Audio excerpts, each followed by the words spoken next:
Olá, boa noite, amigos e amigas aqui do nosso canal do YouTube, Salve Maria. Estamos todos juntos a partir de agora em mais um programa História da Igreja. Hoje, quarta-feira, é dia do nosso História da Igreja. E nós vamos falar hoje e na próxima quarta-feira também sobre um assunto que muita gente talvez tenha curiosidade, muita gente já ouviu falar, mas talvez nem todo mundo conheça um pouco mais de detalhes sobre o mesmo. Trata-se da Reforma Protestante. Tá? Nós vamos estar comentando hoje e na próxima semana sobre esse assunto. Mas antes, como já é de costume, gostaria de convidá-los para que juntos possamos fazer a nossa oração inicial. Senhor, aqui estamos reunidos em Teu nome, desejosos de construir Teu reino. O Espírito Santo que enviaste aos nossos corações e mantém viva a Tua presença em nós, nos ensine o que devemos refletir e os passos que devemos dar, para que, fortalecidos com Tua graça, possamos realizar os Teus desígnios. Se Tu, ó Espírito Santo, o inspirador do nosso discernimento, ensina-nos a escutar os outros e a nos deixar iluminar por Suas luzes, e faz que sempre busquemos a verdade. Desejosos disto, estamos aqui reunidos, em nome do Pai, do Filho e do Espírito Santo. Amém. Muito bem, meus irmãos, antes de nós falarmos a respeito da Reforma Protestante, que é o tema da nossa História da Igreja de hoje, eu gostaria de mostrar um livro para vocês. Não sei se vocês conhecem, mas se não conhecem, vão conhecer agora. Chama-se Como a Igreja Católica Construiu a Civilização Ocidental. Tá? Esse livro aqui do Thomas E. Woods, certo? É um livro que eu recomendo a vocês. Eu estou fazendo a leitura dele, por isso eu não vou comentar muito a respeito do mesmo, tá certo? Veja que está até marcadinho, marcadinho, estou lendo ele ainda, tá? E ele é um livro que eu particularmente recomendo aos nossos irmãos e irmãs que façam a leitura do mesmo, tá? Aqui também tem a ver com a história da nossa igreja, tá certo? Tá bom? E, bom, ainda, como eu disse, não terminei de ler. Se que terminar, aí eu comento com vocês aqui no nosso programa, tá? Mas eu recomendo. Como a Igreja Católica Construiu a Civilização Ocidental, de autoria de Thomas E. Woods Jr., tá certo? Tá bom? Muito bem.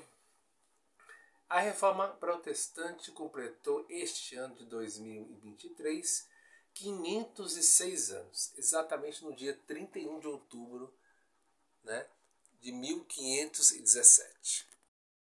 Pois é, e coincidentemente 31 de outubro também é o dia que se comemora o Halloween, a festa do Dia das Bruxas, Enfim.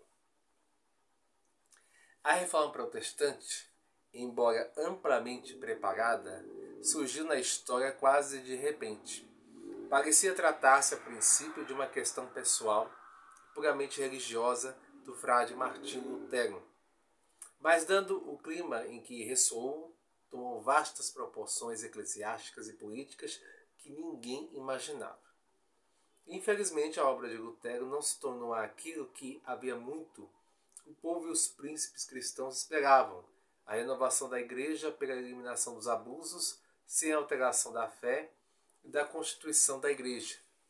Veio a ser uma revolução eclesiástica e um cisma. Nós vamos aos pouquinhos estudar esses fatos. O Martinho Lutero ele nasceu no dia 10 de novembro de 1483, em Eisleben. Teve infância dura, sujeita em casa e na escola e a disciplina severa. A partir do ano 1501, na Universidade de Erfurt, estudou a filosofia nominalista de Ockham, com tendência antimetafísica e relativista. Tal sistema dissolvia a harmonia entre a ciência e a fé, pois tinha as verdades da fé como irracionais ou impenetráveis à razão. A moral se fundaria unicamente na livre vontade de Deus. Certa vez, a caminho da universidade, em 2 de julho de 1505, foi quase fulminado por um raio. Em consequência, fez o voto de entrar no convento. Essa decisão era fruto do temperamento escrupuloso e pessimista de Lutero, que receava o juízo de Deus sobre os seus pecados. Lutero muito se preocupava com a sua fraqueza e os seus pecados, que o deixavam inquieto. Em julho de 1505, à revelia do pai e dos amigos, Lutero entrou no convento dos agostinianos de Erfurt em 1507. Foi ordenado presbítero. Em 1510 ou 1511, passou 4 semanas em Roma, onde conheceu a vida da cúria e a exuberância das devoções populares. Isso tudo, porém, no momento não impressionou muito nem abalou a sua fidelidade à Igreja. Foi nomeado professor da Sagrada Escritura em Wittenberg. Vivia, porém, inquieto ao pensar na sua fragilidade moral e nos insondáveis juízos de Deus. Jejuava, praticava vigílias de oração, mas sem conseguir paz. O contato com as epístolas de São Paulo, especialmente as dos Romanos, a carta de São Paulo aos Romanos e também aos Gálatas, foi-lhe oferecendo uma solução. Viu que não se devia importar tanto com aquilo que fazia ou deixava de fazer, e precisava de ficar firme na fé e confiança em Jesus Salvador. Afinal, dizia ele, é a fé e não as obras boas que salvam o homem. Este foi totalmente corrompido pelo pecado original e aí não pôde senão pecar. O livre-arbítrio está vendido ao pecado, não se pode apelar para ele. De resto, a concupiscência desregrada, que é o próprio pecado, é inextinguível ao homem. Só lhe resta confiar, ter fé nos méritos de Cristo, porque ninguém tem mérito próprio. Quando Deus declara o homem justo ou reto, não lhe está apagando os pecados, mas apenas resolve não os imputar, cobrindo-os com o manto da justiça ou da santidade de Cristo. Lutero baseava-se especialmente na carta de São Paulo aos Romanos, que nem foi citada aqui, também aos Gálatas. Textos lidos à luz das obras de Santo Agostinho, que se revelara pessimista em relação à natureza humana. Tal doutrina passou a ser o Evangelho de Lutero. Evangelho entre aspas. Implicava autêntica revolução dentro do cristianismo. Lutero dissociar outras teses, a saber, a rejeição dos sacramentos, o sacerdócio ministerial, o sacrifício da missa, da hierarquia, enfim, de tudo aquilo que fazia parte da vida da Igreja Católica. As indulgências. Lutero era, pois, professor da Sagrada Escritura de Wittenberg, quando surgiu a questão das indulgências. Antes da gente continuar a história do frade agostiniano, compete-nos explicar o que sejam as indulgências. Observemos o seguinte. Primeiro, todo pecado acarreta a necessidade de expiação depois de ter sido perdoado. Com outras palavras, o pecado não é somente a transgressão de uma lei, mas é a violação de uma ordem de coisas estabelecidas pelo Criador. É sempre um dano infligido tanto ao indivíduo que peca como à comunidade dos homens, conseguinte para que haja plena remissão do pecado. Não somente é necessário que o pecador obtenha o perdão de Deus, mas requer também que repare a ordem violada. Assim, por analogia, quem rouba um relógio violando a ordem da propriedade não precisa apenas de pedir perdão a quem foi prejudicado, mas deve também restaurar a ordem ou devolver o relógio ao respectivo proprietário. A reparação da ordem há de ser sempre dolorosa, pois significa mortificação do velho homem pecador ou das concupiscências desregradas que o pecado só faz aguçar. A própria Sagrada Escritura atesta tal doutrina. Por exemplo, Davi recebeu o perdão dos pecados de homicídio e adultério, mas teve que sofrer a pena de perder o filho do adultério. Moisés e Arão foram privados de entrar na terra prometida, embora a sua culpa lhes tenha sido perdoada. 2. Consciente disto, a Igreja antiga ministrava a reconciliação dos pecadores em duas fases. Sim, o pecador confessava os seus pecados ao ministro de Deus. Este não absolvia imediatamente, mas impunha-lhe uma satisfação adequada correspondente à gravidade das suas faltas. Este exercício de penitência devia proporcionar ao cristão o domínio sobre si, a vitória sobre as paixões e a liberdade interior. A satisfação assim imposta pode ser realmente medicinal, costumava ser penosa, assim, por exemplo, uma quaresma de jejum em que o penitente se vestia de peles de animais para praticar tal penitência. O cristão tinha que excitar dentro de si um vivo amor a Deus e um profundo horror ao pecado. Somente depois de terminar a respectiva satisfação era o pecador absolvido. Julgava-se então que estava isento não apenas da culpa, mas também de toda a expiação devida aos seus pecados. Estaria livre não só da culpa, mas também das raízes e das consequências deste. Essa prática penitencial conservou-se até os fins do século VI. Tornou-se, porém, insustentável, pois exigia especiais condições de saúde e acarretava consequências perigosas para todo o resto da vida de quem a ela se submetera. Eis porque, aos poucos, foi sendo modificada. 3. No século IX, a Igreja julgou oportuno substituir certas obras penitenciais muito rigorosas por outras mais brandas. A essas a Igreja associava os méritos satisfatórios de Cristo, num gesto de indulgência. Tais obras foram chamadas obras indulgenciadas, porque enriquecidas indulgências podiam ser assim indulgenciadas orações, esmolas, peregrinações.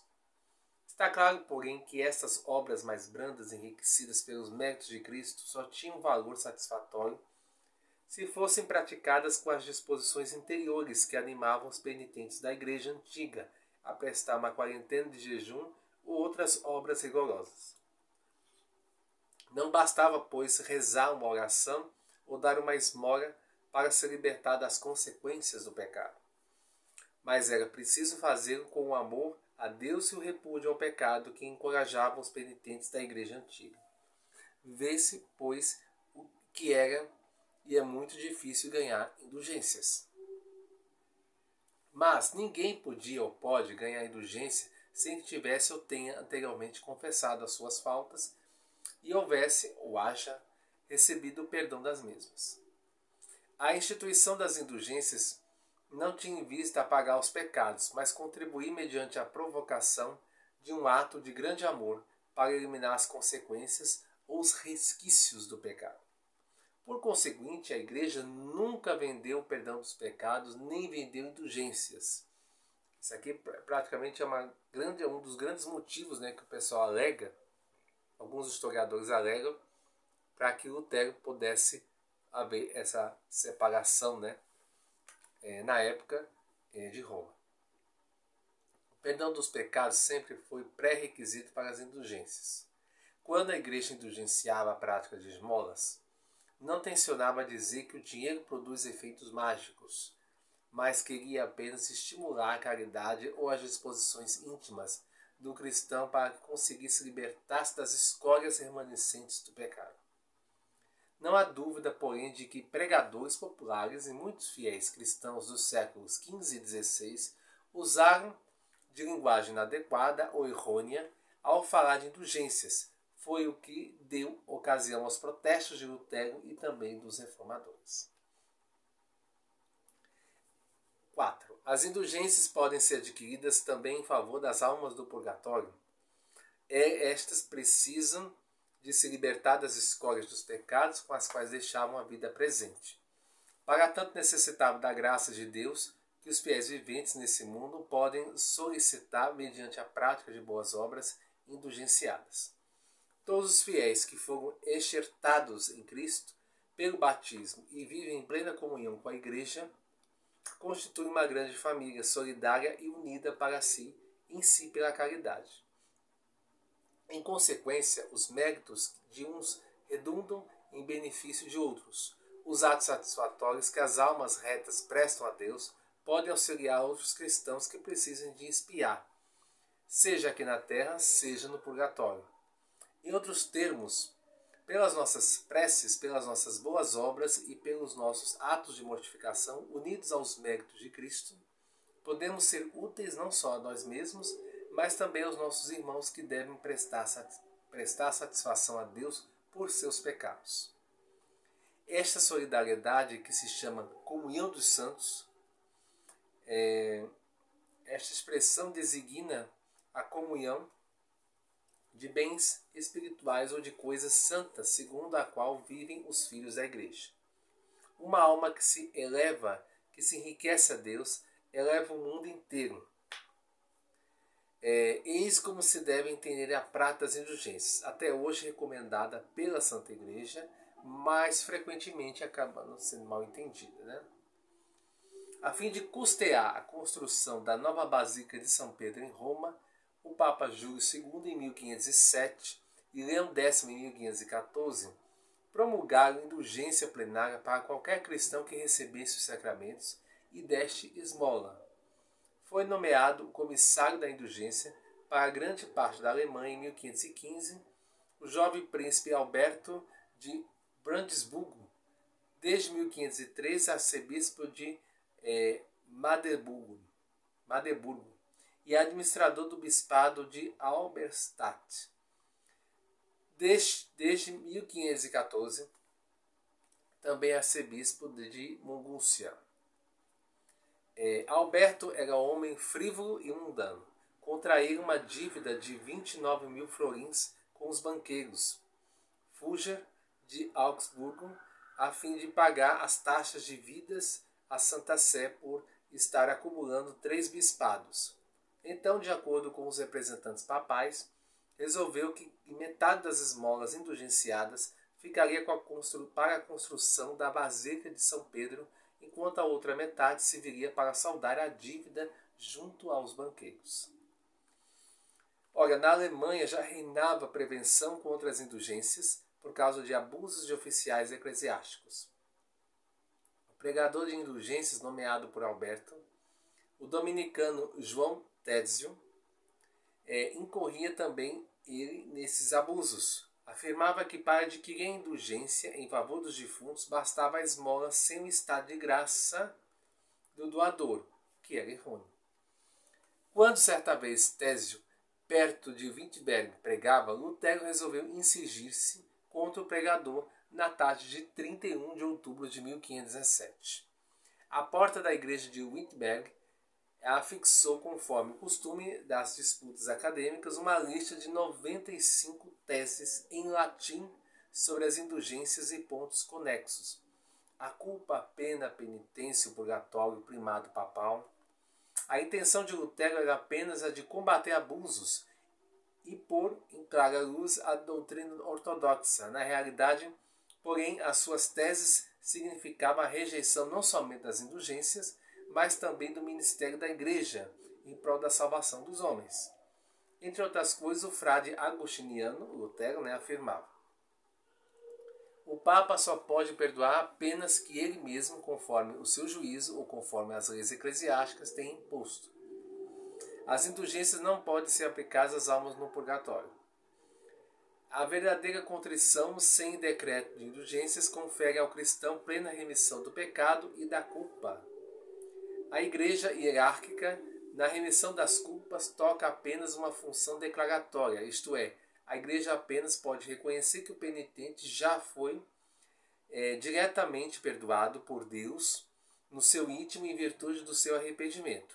Ela não transmite o perdão de Deus. Lutero negava o tesouro de graças de Cristo e dos santos, ou assim chamado tesouro da Igreja, que é o pressuposto da doutrina das indulgências.